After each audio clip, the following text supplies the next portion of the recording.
Hadatsal muhtaramin, para alim, para ulama, para masyayikh, wabil khusus yang sama kita muliakan guru kita Ustaz Burhanuddin, Ustaz Hidayat, Ustaz Taslim Abdullah, dan juga Ustaz Abdul Khair, para jamaah, wabil khusus sahibul musibah, kakak saya Ibu Ustazah Syarifah binti Haji Muhammad Yusuf beserta keluarga besar beliau, aparatur pemerintah, Bapak Ketua Lingkungan RW 03, para bapak-bapak hadirin jamaah takziah yang dirahmati oleh Allah Subhanahu wa taala. Syukur alhamdulillah malam ini kita masih diberikan nikmat iman, nikmat Islam, nikmat panjang umur sehingga kita masih bisa melaksanakan memenuhi undangan daripada Sahibul Musibah dalam rangka acara 40 hari dari wafatnya saya punya kakak yaitu Bapak Markusen bin Bapak Haji Nalih.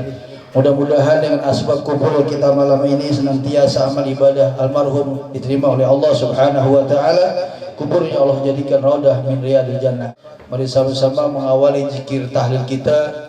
Kemudian nanti kita sebelum zikir dibacakan suratul Yasin, di mana pahalanya kita niatkan terus ikhlas untuk almarhum kakak saya yang baru saja meninggal dunia. Mudah-mudahan yang pertama kita doakan, mudah-mudahan keluarganya, anaknya, istrinya, cucunya, seluruhnya diberikan kesabaran oleh Allah Subhanahu wa taala.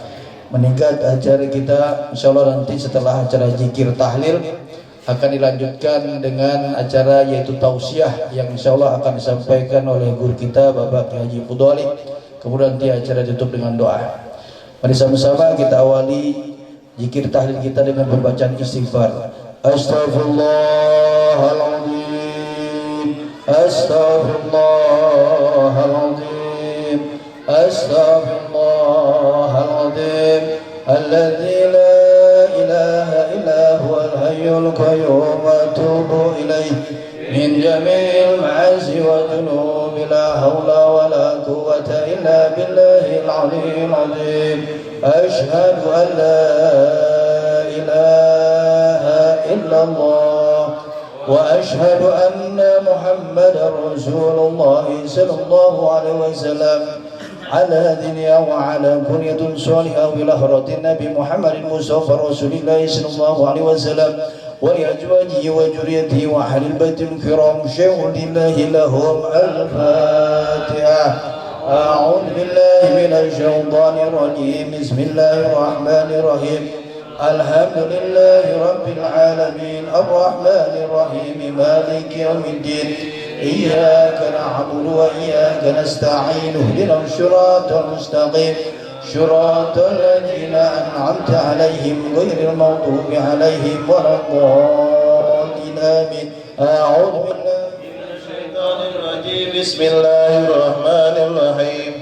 Yasin wal Qur'anil hakim innaka laminal mursalin ala siratin mustaqim tanzilal azizir rahim litunzira qauman ma unzira abahum fahum ghafilun laqad haqqal qawlu 'alal aktharihim fahum la yu'minun. Inna ja'alna fi a'naqihim aghlalan fahiya ilal azqani fahum muqmahun وجعلنا من بين أيديهم شدا ومن خلفهم سدا فأغشيناهم فهم لا يبصرون وسواء عليهم أنذرتهم أم لم تنذرهم لا يؤمنون إنما تنذر من اتبع الذكر وخشي الرحمن بالغيب فبشره بمغفرة وأجر كريم. إنا نحن نحيي الموتى ونكتب ما قدموا وآثارهم وكل شيء أحصيناه في إمام. السلام عليكم ورحمة الله وبركاته.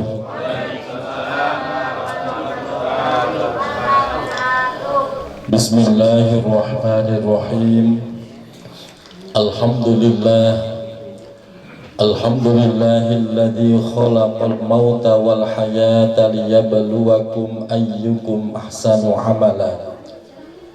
Wassalatu wassalamu ala asyrafil mustafa sayyidina wa habibina wa maulana Muhammadin wa ala alihi wa sahbihi ajma'in. Hasbunallahu wa ni'mal wakil, ni'mal maula wa ni'man nasir, wala hawla wala quwwata illa billahil aliyyil azim. Amma ba'd. Sahibul bait, sahibul musibah, tuan rumah, keluarga besar almarhum Bapak Markusen, adat Sakifah, anak, mantu, cucu dan keluarga besarnya, semoga selalu dalam ketabahan dan kesabaran dan Allah lipat gandakan pahalanya. Al-asatidzah al-kiram, para asatidz yang hadir di majelis yang mulia ini, yang terhormat guru kita Ustadz Haji M. Ishaq Yusuf, yang terhormat Bapak Ustadz Hidayat, yang terhormat Bapak Ustadz Taslim, Bapak Ustadz Burhan, Bapak Ustadz Kantong, serta tokoh masyarakat, Bapak RW 03, serta saudara tua saya Bapak Sabudin Sajam, serta para sesepuh lainnya. Mohon maaf tidak bisa menyebut nama satu persatu. Seluruh jamaah, bapak-bapak, ibu-ibu, saya belakangin ya, gak apa-apa ya. Semoga kita semuanya Allah sehatkan lahir batin kita, Allah tambah-tambah keberkahan hidup kita, dan kelak diwafatkan dalam keadaan husnul khotimah. Amin ya rabbal alamin. Alhamdulillah wa syukrulillah, pada kesempatan malam hari ini kita bisa berkunjung bersilaturahim, memenuhi undangan sahibul bait, mendoakan almarhum Bapak Markusen. Tidak terasa sudah 40 hari beliau meninggalkan kita. Semoga beliau di alam barzahnya senantiasa mendapatkan rahmat dan ampunan Allah Subhanahu wa ta'ala, dijadikan kuburnya sebagai raudhah taman dari surganya Allah. Amin ya rabbal alamin. Bapak Ibu yang dirahmati Allah, yang sudah wafat kita doakan. Namun ada yang lebih penting, yaitu bagaimana kita bisa mengambil pelajaran agar kelak kita menyusul almarhum, karena cepat atau lambat kita pasti mati. Agar kita bisa mati dalam keadaan husnul khotimah, itu yang perlu kita pikirkan bersama. Oleh karena itu, kesempatan, umur panjang, kesehatan yang Allah berikan, benar-benar kita bisa memanfaatkan sebaik-baiknya untuk menambah amal soleh kita, menambah kebaikan kita, meningkatkan kualitas, sehingga kelak kapanpun kita diwafatkan benar-benar membawa iman dan Islam nurul khotimah. Amin ya rabbal alamin. Bapak Ibu dirahmati Allah, khususnya keluarga besar almarhum, ada Mas Fahrul, yang saya paling kenal Mas Fahrul. Di sini ada tugas penting selaku anak, karena di dalam Al-Quran Bapak Ibu, kalau Al-Quran itu kita kebet-kebet, kita umpek-umpek, setiap ayat yang memerintahkan menyembah Allah itu selalu digandeng dengan ayat yaitu berbakti kepada kedua orang tua. Hampir semua ayat begitu Pak. Saya kasih contoh. A'udzu billahi minasyaitonir rajim. Wa'budullaha wa la tusyriku bihi syai'aw wa bil walidaini ihsana. Dalam ayat yang lain juga begitu. Wa qadha rabbuka alla ta'budu illa iyyahu wa bil walidaini ihsana. Setiap ada ayat perintah menyembah Allah. Wa'budullaha, sembahlah Allah. Wala tusyriku bihi syai'an, dan janganlah kau sekutukan Allah dengan apapun. Setelah itu disambung wabil walidaini ihsana, dan berbuat baiklah kepada kedua orang tua. Hampir setiap ayat selalu begitu. Di sini kita menjadi faham kedudukan orang tua sangat istimewa di hadapan Allah Subhanahu wa Ta'ala, sehingga selalu disandingkan. Maka menjadi salah kalau ada seorang anak dia tekun beribadah, rajin sholat, rajin puasa, tapi tidak bisa berbakti kepada orang tua. Salah besar. Menjadi salah ketika anak merasa solih dirinya, merasa pintar ilmunya, sehingga mengabaikan orang tuanya. Sehingga di sini kita menjadi faham bahwa berbakti kepada orang tua adalah sebuah kemutlakan. Kita semua adalah punya orang tua. Walaupun kita sudah menjadi tua, tapi kita tetap punya orang tua. Dan berbakti kepada orang tua tidak hanya orang tua saat hidup, termasuk walaupun orang tua wafat, anak tetap wajib berbakti kepada orang tua. Kalau kita berbakti sama orang tua yang masih hidup gampang, tinggal ditanya, "Mah, pengen makan apa? Pak, pengen makan apa?" Tinggal ditanya, beliin, selesai. Tinggal ditanya pengennya apa, layanin, selesai. Lalu bagaimana saat orang tua kita sudah wafat? Bagaimana cara berbakti kita selaku anak?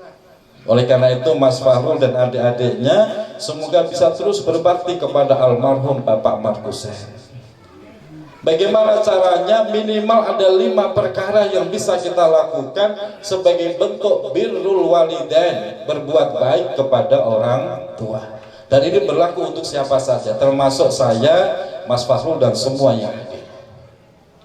Yang pertama, wa ayyad'uhuma wa yastaghfiru lahuma. Yang pertama dan yang kedua, jangan lupa kita selaku anak tetap wajib mendoakan kedua orang tua dan terus memohonkan ampun kepada orang tua. Itu sebuah keniscayaan. Walaupun kita solih, rajin ibadah, tapi kok nggak mau mendoakan orang tua yang sudah wafat, kesolehan kita masih diragukan. Kesolehan kita masih menggantung. Maka mendoakan orang tua yang sudah wafat sebuah kemutlakan yang harus dilakukan seorang anak sebagai bentuk anak yang solih, bentuk birrul walidain, berbuat bakti kepada orang tua. Kapan kita mendoakan, memohonkan ampun pada orang tua? Setiap saat. Jangan cuman habis sholat saja. Seringkali saya nanya, kapan mendoakan orang tua? Habis sholat, Ustaz. Kalau habis sholat berarti berapa waktu? 5 waktu. Kalau kita mendoakan orang tua hanya 5 kali, hanya selesai sholat wajib, itu sangat kurang. Bahkan di dalam kitab Al-Jami'us Shaghir karya Imam As-Suyuti, anak seperti itu masih dianggap anak yang durhaka. Naudzubillah min. Ibu doain orang tua berapa kali sehari? 5 juga. Durhaka, Bu. Ya. Bapak berapa kali? 5 kali juga. Ya durhaka, Bapak. Kenapa masih dianggap durhaka? Enggak sebanding dengan kebaikan yang dilakukan orang tua. Orang tua memperhatikan, mendoakan anaknya 24 jam non-stop. Bapak yang sudah punya anak pasti paham betul bagaimana perhatian kita terhadap anak 24 jam. Apalagi kalau anak sedang sakit, emaknya nggak bisa tidur, Pak, mikirin anaknya terus. Bapaknya tidur nggak? Kalau bapaknya nggak usah dikasih, anak sakit mah tidur atau tidur. Tapi ada juga bapaknya itu luar biasa, ikut-ikutan nggak bisa tidur, mikirin anak. Saking hebatnya orang tua terhadap anak, apa-apa dilakukan demi anak. Coba kalau kita ingat waktu anak kita masih kecil, bagaimana perhatian orang tua terhadap anaknya. Semua dicurahkan untuk anak. Lagi enak-enaknya makan, anaknya pup, disipokin nggak, Bu? Apa nurusin makan dulu? Nyepokin, Pak. Anak rewel pengen tidur, dikelonin nggak, Bu? Kelonin. Semuanya demi anak.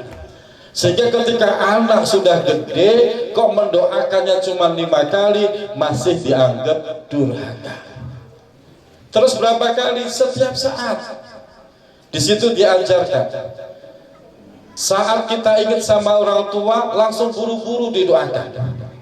Bapak lagi naik motor ingat almarhum Mas Fahrul langsung lahul Fatihah. Lagi ada kerjaan ingat orang tua lahumal Fatihah. Kapan saja lagi ngapain saja ingat orang tua lahul Fatihah. Begitu seterusnya. Jadi tidak ada kata nanti nunggu habis sholat, tidak. Setiap saat Bapak ingat dengan orang tua langsung didoakan Al-Fatihah, itu sudah termasuk doa. Itu yang harus dilakukan. Lalu fadilahnya apa? Banyak sekali. Dalam sebuah riwayat, ketika anak menolak tidak mau mendoakan orang tuanya, maka dia sama juga menutup pintu rezekinya. Maka keutamaan bagaimana anak bisa hidup bahagia atau tidak itu tergantung bagaimana seorang anak melayani dan mendoakan orang tuanya. Kalau si anak itu rajin mendoakan orang tuanya, memberikan pelayanan yang terbaik untuk orang tuanya, dijamin oleh Allah hidupnya pasti bahagia, bahagia dunia, bahagia akhirat. Kenapa demikian? Karena konsepnya jelas, ridallahu fi ridal walidain. Ridhonya Allah tergantung ridho kedua orang tua. Ketika kita memberikan pelayanan yang baik kepada orang tua kita yang masih hidup atau yang sudah wafat, terus orang tua ridho dengan kita, maka Allah pun ridho. Dan ketika Allah itu menjadi ridho dengan kita, dijamin hidup kita bahagia dunia, bahagia akhirat. Maka jangan lupa Mas Fahrul dan adik-adik terus doakan Bapak Markusen. Karena sesungguhnya orang yang sudah wafat tidak ada yang diharapkan kecuali doa dari keluarganya yang masih hidup. Doakan. Maka diajarkan setiap selesai baca Al-Fatihah ditambah Rabbi fili waliwa ridaya warhamhuma kama rabbayani. Itu jangan sampai dilepaskan. Itu yang pertama. Dan kedua, cara kita berbakti kepada orang tua yang sudah wafat. Yang ketiga, wa ayyasila ila aqrabihima wa asdiqaihima. Seorang anak harus bisa menyambung silaturahim ila aqrabaihima, dengan kerabat almarhum, dengan teman-temannya almarhum, sambung silaturahim. Kalau seandainya ada anak ditinggal mati orang tuanya kok malah berantem gak karu-karuan, itu anak durhaka. Ada nggak seperti itu Pak?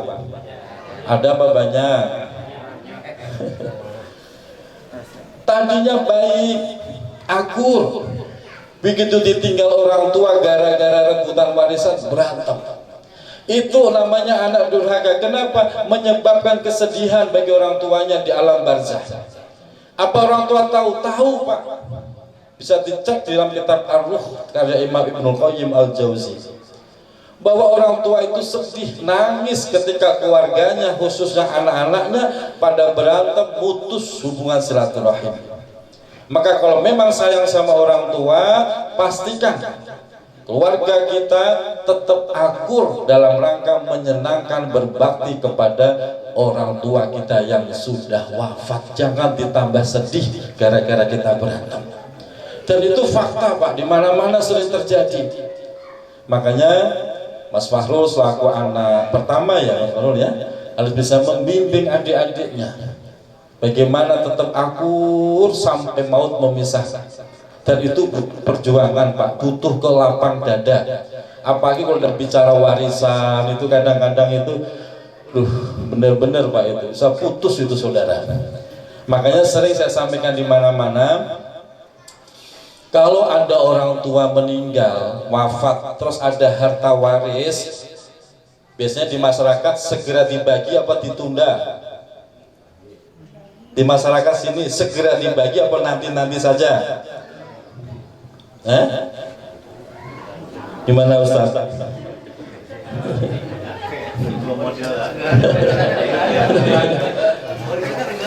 nggak ada waris.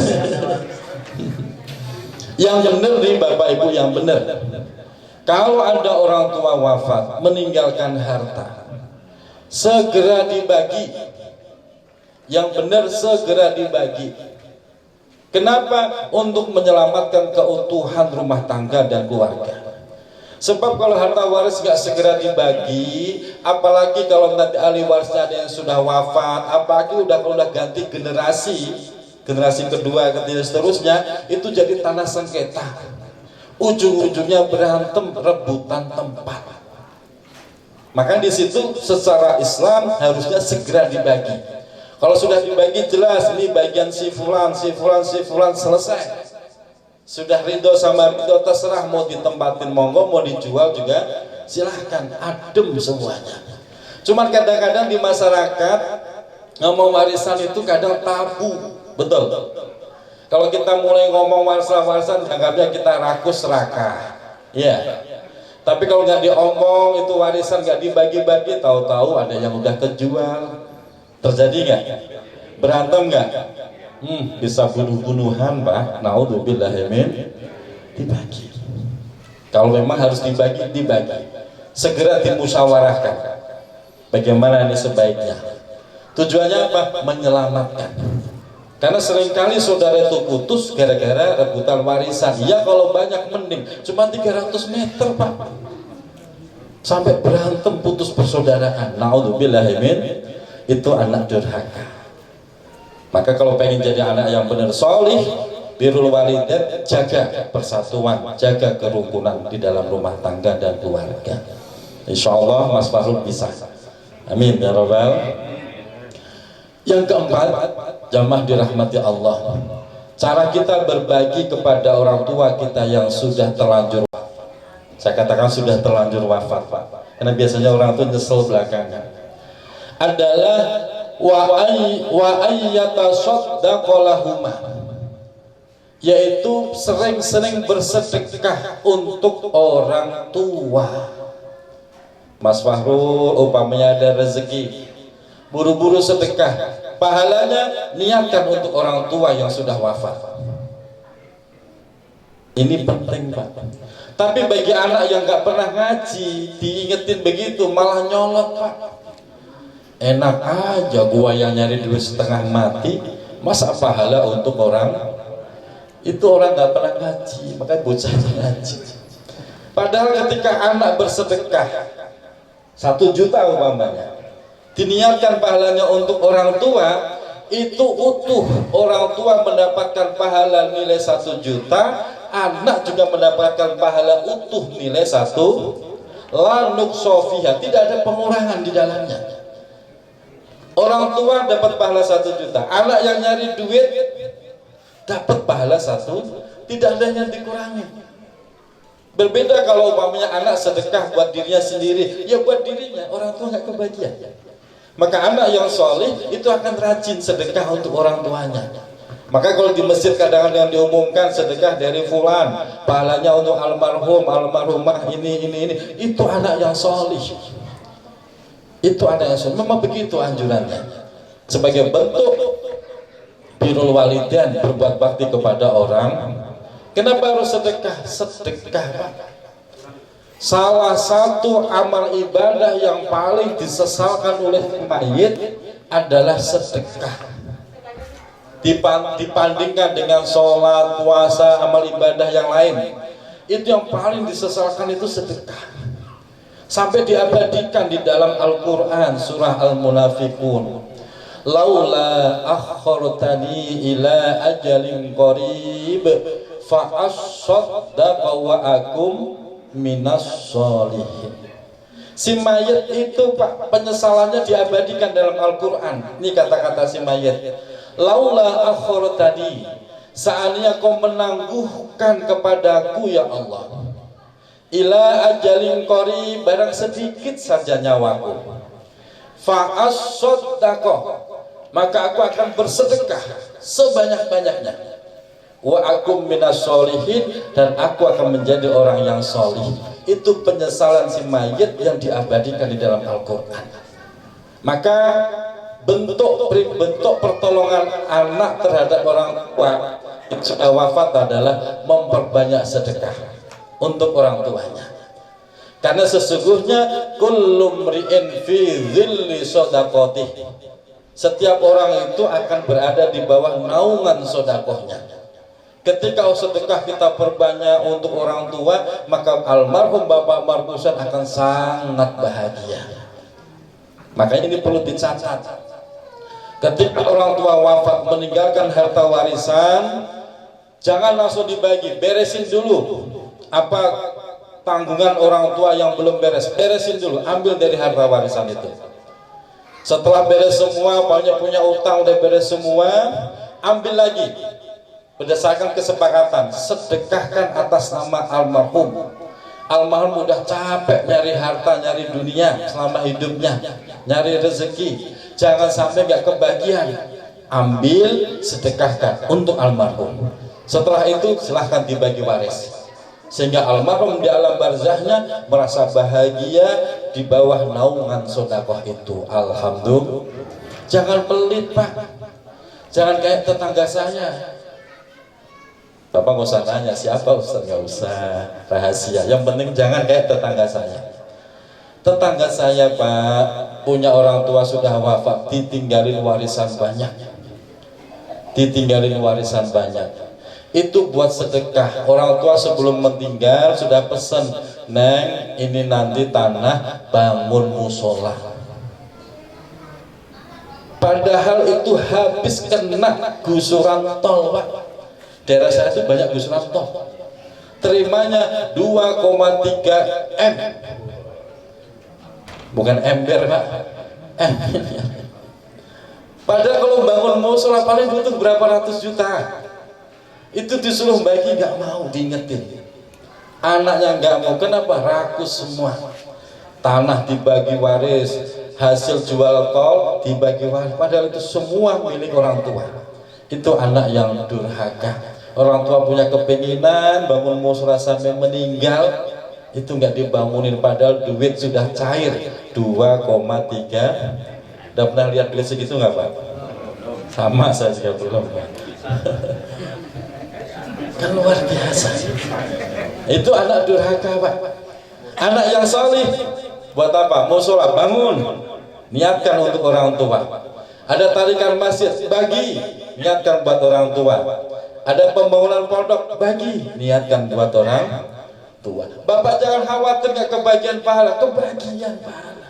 Nggak ada pengurangan, la nuqsofiyah, tidak ada pengurangan di dalamnya. Maka sedekah dibanyakin. Seperti malam ini ada air minum 2. Ada ya. Niatkan Mas Dul, semuanya niatkan pahalanya untuk almarhum Bapak Markus. Insya Allah beliau girang malam ini, girang luar biasa. Dan yang terakhir Bapak Ibu dirahmati Allah, kita punya orang tuanya sudah wafat. Bagaimana birrul walidain kita? Yang kelima adalah wa ayyazura qabrahuma, berziarah ke kuburnya. Bapak ziarah ke kubur orang tua setahun berapa kali?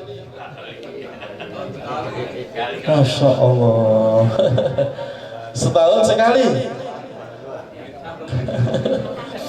Bid'ah. Pak, kadang-kadang orang ngomong begini, Ustadz, emang didoain dari rumah gak nyampe? Nyampe Pak, nyampe. Bapak doain dari rumah nyampe, dari masjidnya, dari mana saja Bapak berdoa, Bapak ngirim doa kepada orang tua, nyampe. Cuman akan berbeda kalau Bapak berkunjung, berziarah ke kuburnya, berbeda. Orang tua jauh lebih girang. Bapak belum pernah ngerasain jadi perantauan sih. Saya ini perantauan Pak. Saya itu asli orang Kudus. Coba Bapak bayangin kalau Bapak punya anak di perantauan Kalimantan, ditransfer dari Kalimantan 3 juta, nyampe nggak itu duit? Girang nggak Bapak? Bandingkan kalau orang tua pulang, kalau anak pulang, sungkem, salim, cium tangan Bapak, dibawa 5 juta, milih mana? Meniti transfer apa dianterin? Hah? Lebih girang mana? Ditransfer apa dianterin? Kenapa lebih girang dianterin? Lebih gede katanya. Lo umpamanya nggak bawa apa-apa tuh Pak, ibarat kata Pak, anak pulang dari perantauan nggak bisa bawa apa-apa, sungkem, saling, cium tangan bapak, itu orang tua tuh udah girang, yakin udah girang ya. Saya kalau pulang kampung, orang tua saya bawain sesuatu itu ngomongnya selalu begitu, nggak usah repot-repot bawain Umi, pokoknya kamu pulang Umi udah senang, selalu begitu bahasanya. Sama Pak, ketika kita berziarah ke kubur orang tua, itu orang tua sudah girang. Hadisnya ada, ini bukan bid'ah.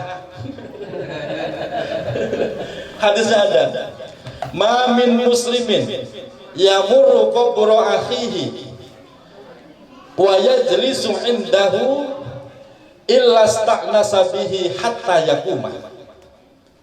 Tidaklah seorang muslim yang melewati kubur saudaranya lalu dia duduk di samping kuburnya, dia duduk doang loh Pak. Tidaklah seorang muslim yang seperti itu illa sta'nasa bihi, kecuali duduknya itu menjadi pelipur lara bagi si mayit. Duduk doang Pak. Hatta yakuma, sampai dia berdiri, itu si mayit girang luar biasa. Makanya Bapak ziarah walaupun cuma duduk doang. Apalagi kalau Bapak ziarah baca Yasin, zikir tahlil, baca Al-Mulk, luar biasa. Orang tua girang luar biasa. Jangankan begitu, cuma duduk doang itu udah seneng Pak. Oh, anakku si Fahrul datang. Oh, anakku, saudaraku si Fulan datang. Itu si kubur seneng. Ahli kubur girang luar biasa. Maka usahakan Mas Fahrul, kuburannya di mana? Pasir Putih ya, tetap sempetin ziarah. Jangan setahun sekali, kebangetan gitu. Jangan, kalau bisa seminggu sekali. Ya, Kamis, Jumat usahakan. Ziarah itu nggak lama-lama kok, paling 15 menit, 30 menit selesai. Sempetin, orang tua biar seneng. Ajak adik-adiknya biar seneng. Itu cara kita berbakti kepada orang tua yang sudah wafat. Dengan begitu Pak Bu, semua kebaikan yang kita lakukan sebagai anak akan dibalas oleh Allah dan dibalas oleh anak kita sendiri. Percaya Pak?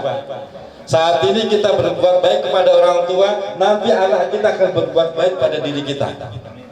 Hukum karma itu ada dalam Islam. In ahsantum ahsantum li anfusikum wa in asatum falaha. Jika kalian berbuat baik kepada seseorang, hakikatnya berbuat baik pada diri sendiri. Itu namanya karma kebaikan. Wa in asatum falaha, jika kau berbuat buruk pada orang lain, hakikatnya berbuat buruk pada diri sendiri. Karmanya buruk. Orang yang jahat dapat karma jahat, orang yang baik dapat karma. Kalau saat ini kita nggak mau berbakti sama orang tua, jangan salahkan kita punya anak nggak mau berbakti. Kalau saat ini kita nggak bisa melayani orang tua, jangan salahkan nanti kita punya anak nggak mau melayani kita. Kalau saat ini kita nggak mau ziarah ke kubur orang tua, jangan salahkan besok kita mati, kubur kita nggak ada yang ziarahi anak kita. Naudzubillah min. Nah, semoga bisa diamalkan dan semoga menjadi ladang ibadah untuk kita semuanya. Dan untuk almarhum sekali lagi Allah tinggikan derajatnya, Allah ampuni dosanya, Allah lipat gandakan pahalanya, dijadikan kuburnya sebagai taman surga bi barokatil Fatihah. Bismillahirrahmanirrahim. Ar-Rahmanirrahim. Iyyaka na'budu wa iyyaka nasta'in. Amin ya rabbal alamin. Mohon maaf lahir dan batin. Assalamualaikum warahmatullahi wabarakatuh. Sallim wa radiyallahu ta'ala an sadatina rasulillahi ajma'in hamdan yuwafi ni'amahu wa yukafi'u mazidah. Ya Rabbana lakal hamdu kama yanbaghi li jalali wajhika wa 'azimi sultanik. الحمد الله بحق الفاتحة وبالسر الفاتحة وبنور الفاتحة وبالحكمة الفاتحة وبالشفاعة الفاتحة يا فرج الحم يا كشف الغم يا من لعبده يغفر ويرحم ودافع البلاء يا الله يا رحمن رحيم وهم وتحيتهم فيها السلام وآخر دعوانا أن الحمد لله رب العالمين. الله يا الله بها يا الله بحسن الخاتمة يا الله بها